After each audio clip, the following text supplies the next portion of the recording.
અંકલેશ્વર ભાજપ દ્વારા ઓપરેશન સિંદૂરમાં સેનાની ભવ્ય સફળતાની ઉજવણીના ભાગરૂપે તિરંગા યાત્રાનું આયોજન કરવામાં આવ્યું હતું, જેમાં મોટી સંખ્યામાં લોકો પણ જોડાયા હતા। ત્યારે તિરંગા યાત્રા શહેરના 3 રસ્તાથી નીકળી જવાહર બાગ ખાતે સંપન્ન થઈ હતી। તો કાશ્મીરના પહેલગામમાં પ્રવાસીઓ પર થયેલા આતંકી હુમલા બાદ ભારતે ઓપરેશન સિંદૂર હાથ ધર્યું, જેમાં સફળતા મળતા દેશમાં ઠેર ઠેર વીર જવાનોની શૌર્ય ગાથાના સન્માનમાં તિરંગા યાત્રાનું આયોજન કરવામાં આવી રહ્યું છે, જેના ભાગરૂપે અંકલેશ્વર શહેરમાં ભાજપ દ્વારા ભવ્ય તિરંગા યાત્રાનું આયોજન કરવામાં આવ્યું હતું। યાત્રાની શરૂઆત શહેરના 3 રસ્તા સર્કલથી કરવામાં આવી હતી, જેમાં શહેરના મુખ્ય માર્ગ પરથી દેશભક્તિના ઉર્જાભર્યા માહોલમાં પસાર થઈ હતી અને જવાહર બાગ ખાતે તે સંપન્ન થઈ હતી। તિરંગા યાત્રામાં શહેર ભાજપના હોદ્દેદારો અને કાર્યકરો સહિત મોટી સંખ્યામાં શહેરવાસીઓએ પણ ઉત્સાહપૂર્વક ભાગ લીધો હતો। તિરંગા યાત્રામાં ધારાસભ્ય ઈશ્વરસિંહ પટેલ જિલ્લા ભાજપ પ્રમુખની આગેવાનીમાં નીકળી હતી।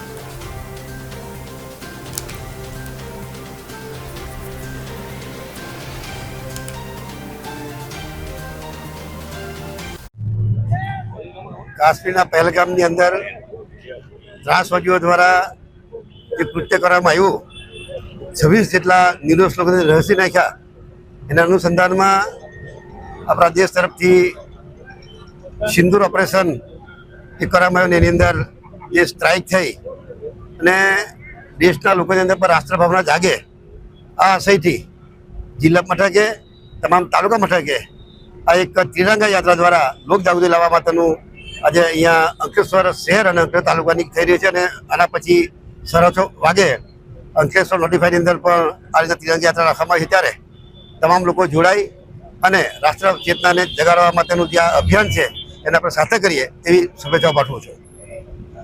આતંકવાદીઓએ એમનું નામ પૂછી, એમનો ધર્મ પૂછી અને જે ગોળી મારી અને આ પર્યટકોને મારી નાખ્યા, એના પછી આપણા દેશના વડાપ્રધાન શ્રી નરેન્દ્રભાઈએ કીધું કે આતંકવાદીઓને કલ્પના પણ નહીં કરી શકે એ ભાષામાં અમે જવાબ આપીશું।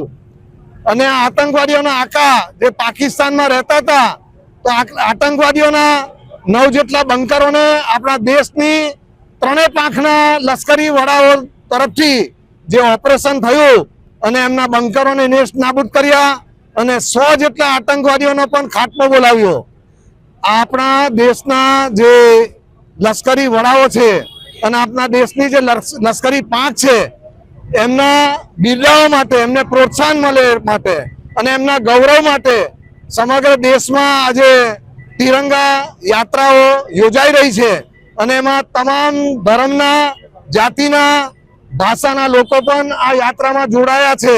આજે અંકલેશ્વરમાં પણ વિશાળ સંખ્યામાં દાઉડી વોરા સમાજના લોકો પણ આ યાત્રાના સમર્થન